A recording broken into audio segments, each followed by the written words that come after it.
Така, това е магнит вентила от пералнята. От крана веднъж като регулирате налягането, повече не се занимавате. Това е маркуча,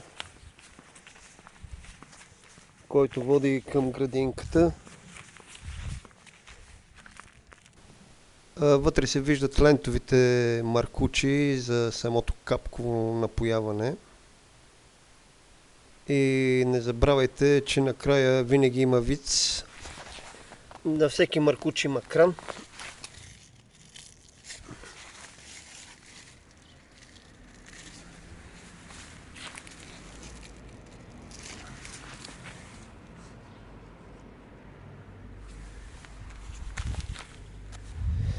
Едно време това всичкото напоявах, но жената се отказа.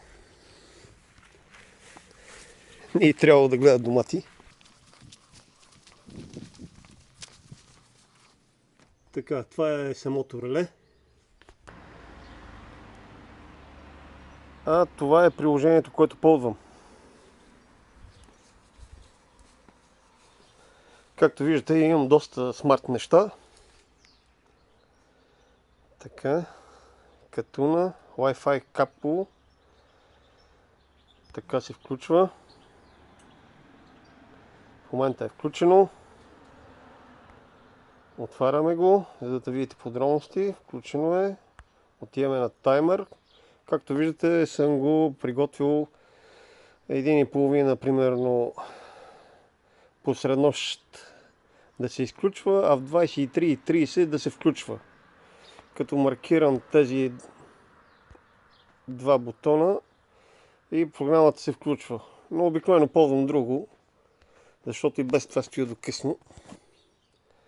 Тук си пусна 1, 2 или 3 часа и след като стартирам, след 3 часа примерно ще се изключи. Общо взето това е, така се управлява. Както вече казах, Smart Life. Моето реле е с Smart Life. Разбира се, има релета, които работят и с други програми. Господине, гледате ме така, сякаш мислено ми събличате. Моля ви. Мислено вие леч се обличате, а аз пуша.